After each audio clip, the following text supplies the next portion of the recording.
Hey, Susie Q, what's cooking with you? Your teeth look whiter than new. My teeth aren't new, but my toothpaste is new Pepsodent. Get with it, kids. New package, new flavor, new formula, too, means brighter smiles for me and you. You'll wonder where the yellow went when you brush your teeth with Pepsodent. 1, 2, 3, 4.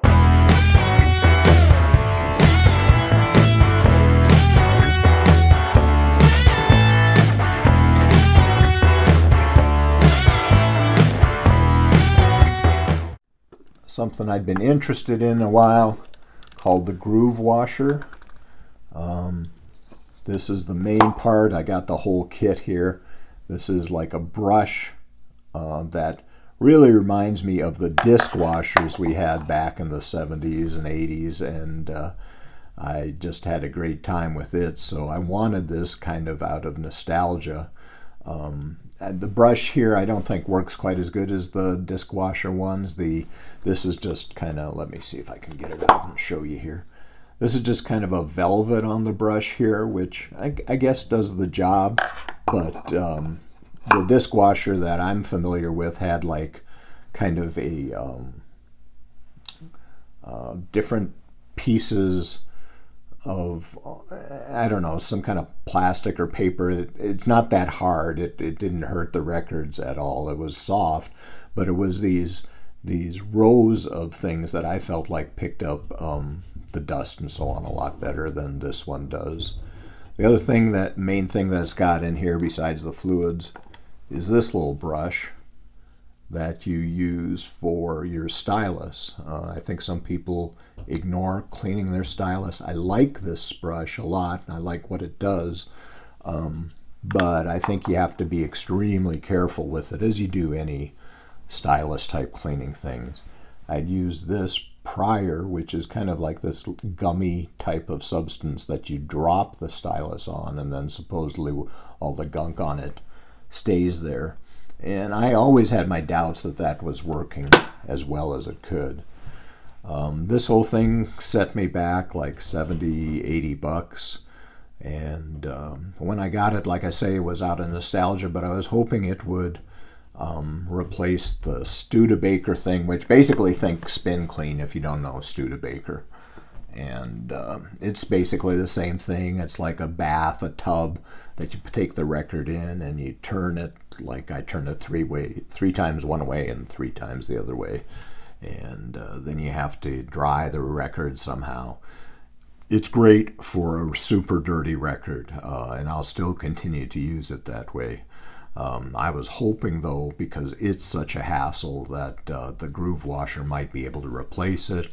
I knew in the back of my mind that it wasn't going to, and sure enough, it doesn't.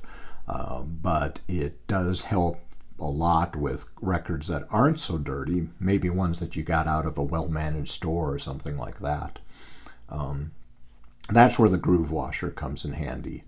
But if you've got a super pristine record, one that has been washed, I guess, hasn't been left out to get dusty, I had been using this Audio Quest brush, which supposedly is anti-static, although I still had lots of static.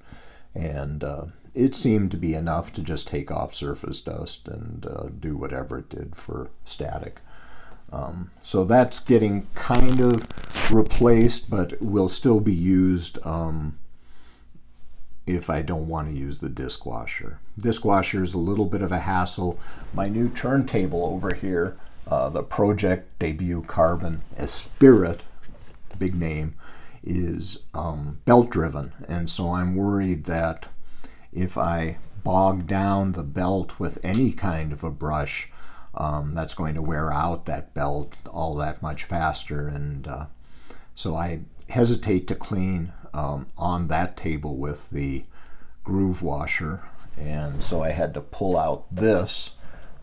It's an old Voice of Music record player I picked up on Craigslist, primarily with the idea of playing 78s. So it's been kind of sitting on the shelf.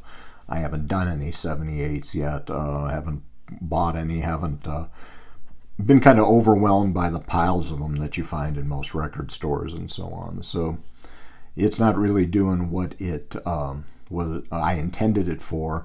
It'll work great for this because it's got a really strong motor and is what's called an idler drive turntable. So it's being driven through a bunch of gears, I guess, but is a much stronger motor type setup. I don't think it'll burn out as likely.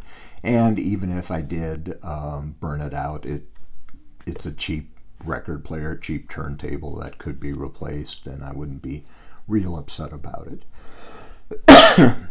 It isn't a hassle to have to clean the record here and then move it over there to play it, but that's one of the things I hadn't really counted on when I started with this system, when I ordered it and so on. I don't know that I would have gone ahead with it had I thought about that. Maybe I would have. I don't know. Anyway, that's Groove Washer. The other thing that's happened since last time we got together is Qobuz has finally dropped as far as a United States offering. What's Qobuz, you say? Well, it's yet another streaming service. And the one it competes with most directly is Tidal, which Tidal has been my streaming service of choice for a long, long time. Back before they were even called Tidal, they were called MOG, M-O-G, for a while. I don't know who came up and thought that was a good name, but then Jay-Z bought them, and then it just switched to Tidal, and so on and so forth. The idea between both Tidal and Qobuz is that they are streaming at a much higher quality. The Spotify's, Pandora, Amazon, and iTunes, and so on, they all stream in a compressed format, which I think, if I'm listening on my big system here, I can definitely tell the difference between the compressed format and these high-res or lossless, I guess would be the best word, systems. Tidal, been kind of a love-hate relationship of mine for a while. I don't like how hip-hop centric it seems. I have to say, once you get beneath the surface, it's not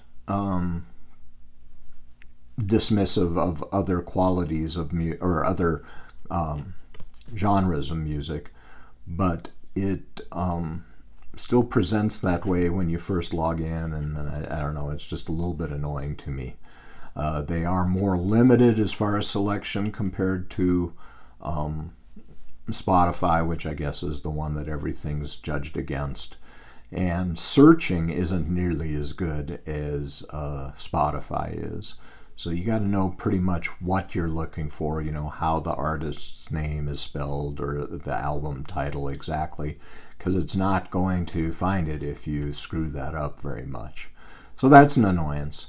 The big one that I have for it, as well as any other streaming service, is, you know, you mark the favorites, you mark the things that you want, but then at some point in time in the future, Tidal sees fit, you know, if they're more obscure things like, you know, you and I tend to be into, Tidal will let them go all of a sudden, you know, go back to listen to something and it's no longer available on Tidal.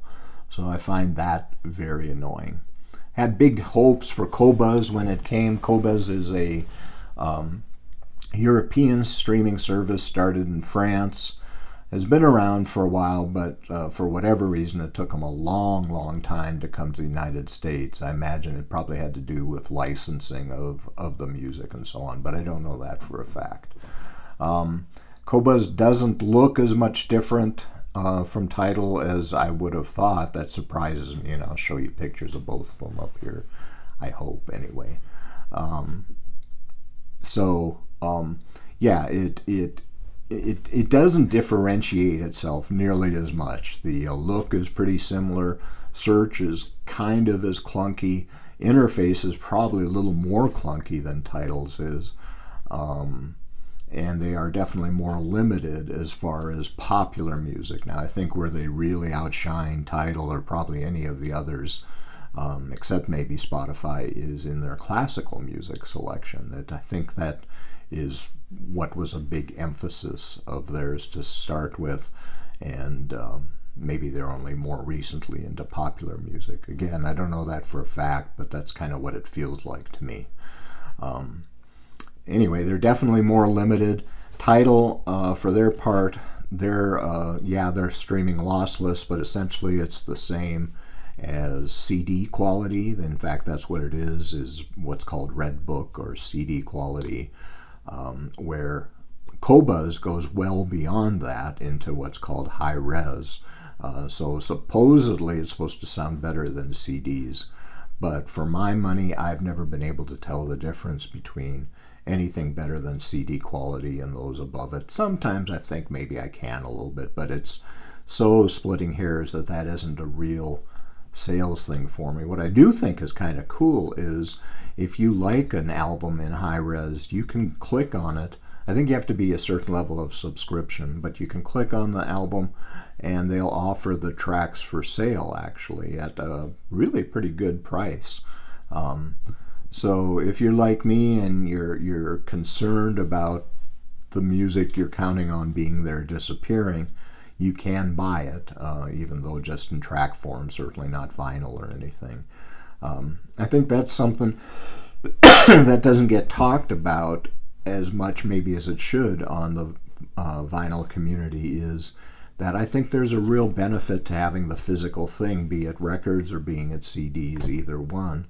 It's not going to go away, you know, it's yours and it's yours alone for a long time to come.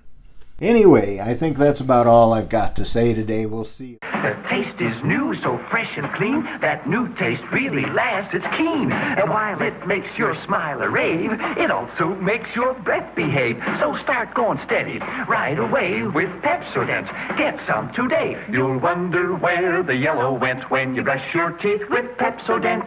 Pepsodent, Pepsodent.